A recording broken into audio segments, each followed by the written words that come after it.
Hi guys! Welcome back to my YouTube channel. Dito na naman tayo. Magluluto tayo guys ng ibon. Ipapakita namin sa inyo kung paano magluto ng ibon. Ano ba yung pagsalita ko? Ibon kagaya ng ginagawa nila sa Egypt. Egypt ano to? Luto. Egypt na luto ito guys. Stuffed pigeon. Oh, ano daw? Stuffed pigeon. Stuffed pigeon daw to. Egyptian. This is the new way. Other way sa paggawa ng ibong pugo. Not only ihaw-ihaw or fried. Now, let's make it with the rice. Maging 2-in-1 na siya. Ulam na, may kanin pa. Para start, ito. Sa kawali, gisa natin yung butter. Ito, butter Pwede ang mantika lang kung wala. Oo, pag wala kayong butter, kasi mahal ang butter, so mantika na lang. Pagkatapos niyan, paglagay niya, kahit hindi niya kailangan siyang mainit na mainit ang ano niya. Butter na yan. Isabay na natin ang onion. Tapos lagay ang Lagay ditong onion. By the way guys, yung quantity ng onion, kasi itong pagkain na to, marami siyang onion. 1:1. Ibig sabihin, isang ibon, isang onion na malaki. O medium size. Or medium size, yes. Isang ibon, isang onion na medium size. Ito ngayon, ang ginagawa natin, una natin luto yung mga lamang loob ng ibon. Pero dapat may extra kayo guys na sibuyas para sa liver. Ito o liver. Oo. So yung mga ano niya, liver. Puso-puso at saka yung mga ano niya. Pag ganito na siya, transparent na siya, ang sibuyas, Ilalagay isa na. na natin ito ang liver. Gizzard una. Ano ba yung gizzard? Balon-balunan. Alam na ng mga Pilipino kung paano magluto nito. Gigisa lang man, no? Saka sa ibang bansa, yung may mga quail egg, so possible. The bird is mga still amoy siya pag ano siya. in the water. Yan. Tapos ito na ang liver. Pagkatapos niyan, ilagay na natin ang mga spices. For my subscribers from Egypt, this is your food. Yung spices, ito, maglagay ng cardamom, Maglagay ng konting cardamom, black pepper, nutmeg, gustative in Arabic, salt. Kunti-kunti lang guys, because later maglagay din tayo sa ibon. Oo. Ito din ang Maggi cubes. Kunting Maggi cubes yung ilalagay. Siyempre, ang magic ng mga Pinoy. Hindi yan mawawala. Hindi ito mawawala. Pero hindi yan Pinoy. sponsored. Wala pa nag-sponsor yata sa atin. Pinapakita lang namin sa inyo. Itong lasa niya, it depends on your taste. Pwede natin gawin. Kita niyo na nagbamantika na siya luto na to. Tapos, isit aside natin ito siya. Set aside daw. Tabi muna kasi Tabi muna natin. Tapos, igigisa na naman ang sibuyas. magigisa na naman tayo ng sibuyas. Igigisa na naman niya ito. Gisa natin ng sibuyas tsaka rice. Ngayon, maglagay naman tayo ng Sibuyas. yan. This is done. Debbie and Rima. Yan siya. Ngayon, mag-start tayo sa ating sibuyas. Tunawin lang natin yan. Tapos, ilagay na to lahat ng onion. Yan. Igigisa na naman to para sa rice to guys. Ang ginisa niya na sibuyas para sa rice. This is for the rice. Onion lang wala nang ibang sangkap mga... Ayan, medyo nag-ano na siya.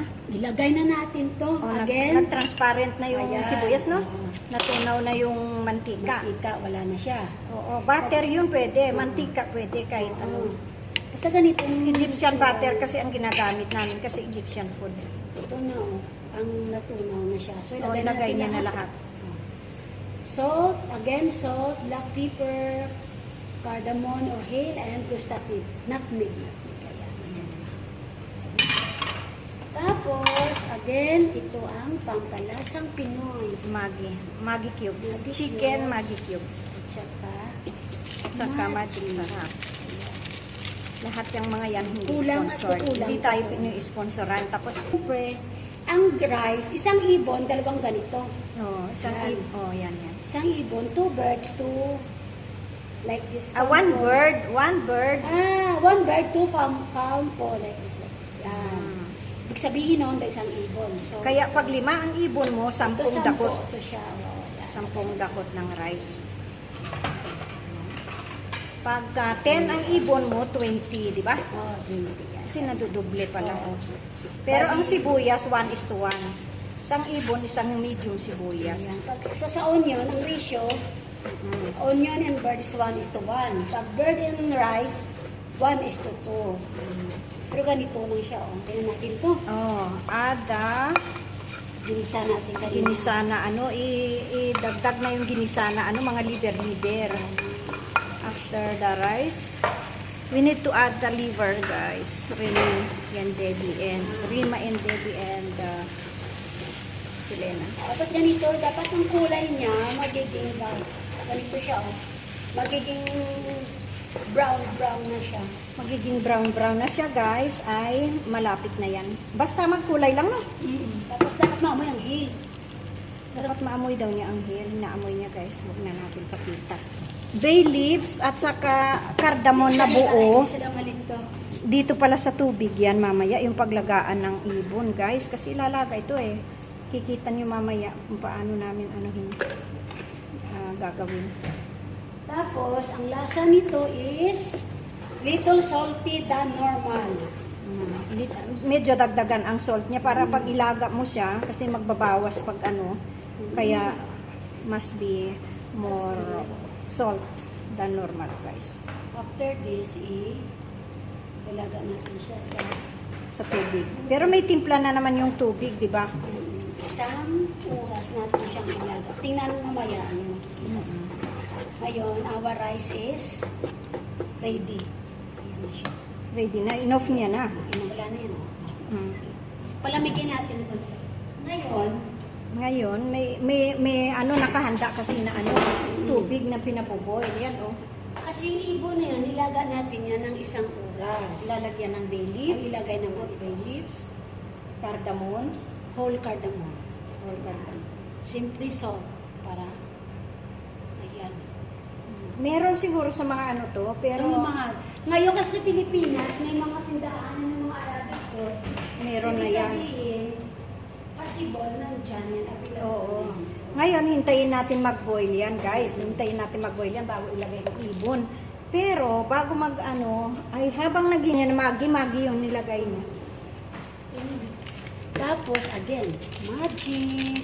I'm so sorry, guys, from America. I'm just Magic. expressing myself in Filipino. Pepper. Ayan na. Black pepper, magi, bay leaves, and cardamom.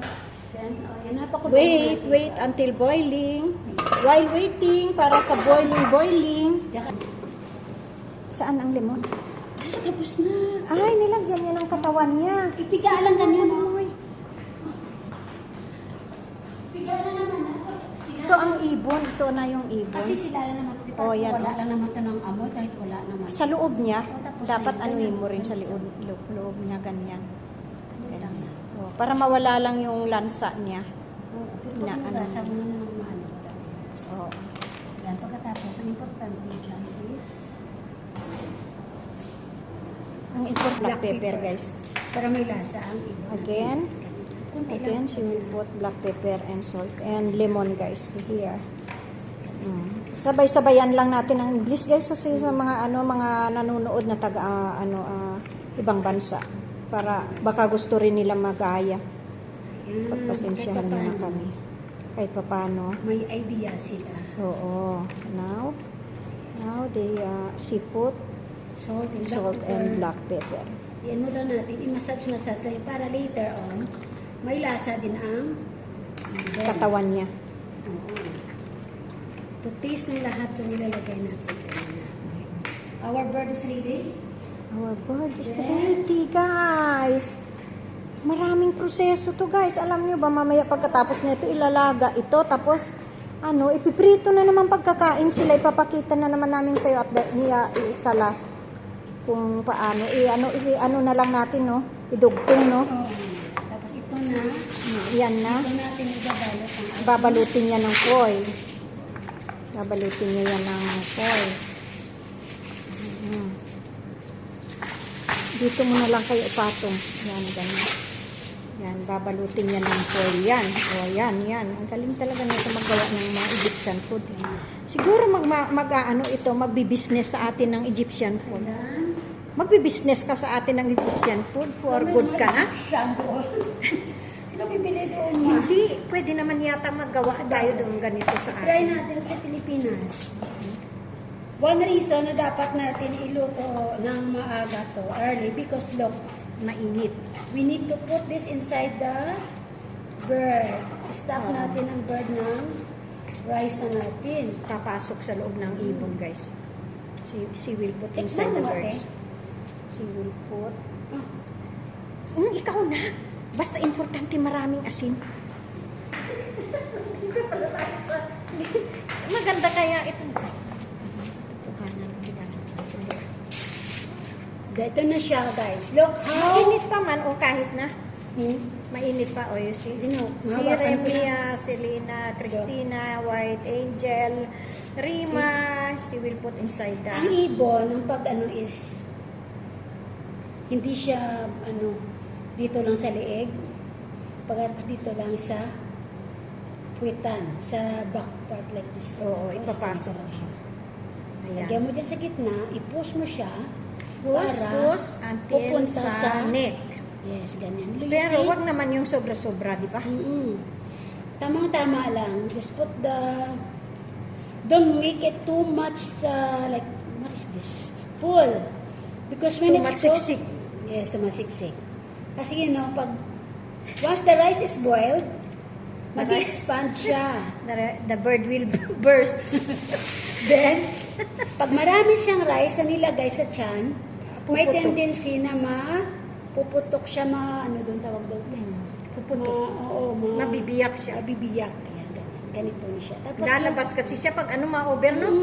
Pag lumaki yung mga rice sa loob Kapag niya. kita nito, ang paa, ilagay nyo dyan sa Sa puwet. puwet. Pasok mo sa Oh, puwet. pakita mo na. Ayan. Pakita mo. Oh, yan, ganyan. Ito Oh. na siya. Oh, Ang ganyan. rice na sa loob. Oh. Ayan na siya. Pakita mo nga. Yung puwet niya, yung Oh, puwet. tingnan niyo. Ayan. Yung paa niya nilagay sa puwet. Yan siniksik niya. Oh. Ang pagbalot naman is, kailangan mo with tender and care. Kasi Tapos kailangan- babalutin pa yan ng foil, guys. Bago yan, no? Tapos with foil. Ang dahan, kailangan Because walang butas. she will boil. Walang butas. Kasi ilalaga niya pa yan. Kailangan walang butas.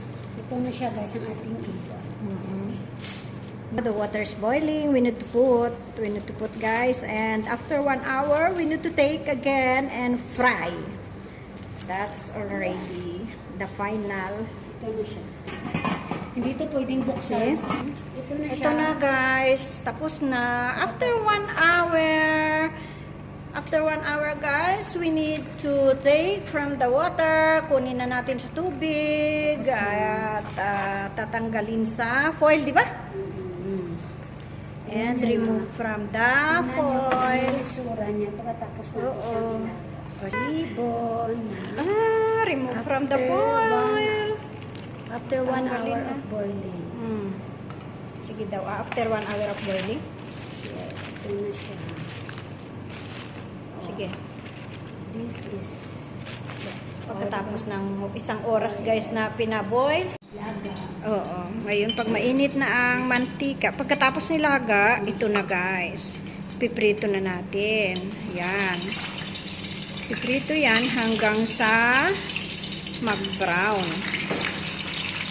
Hanggang mag-brown. Hanggang mag-brown siya. Ayan, guys. Ayan na. Natapos na. Ayan, nangingitlog na siya. Nangingitlog na siya, guys. Nasa ano na siya, pugad. Ito na, handa na ang ating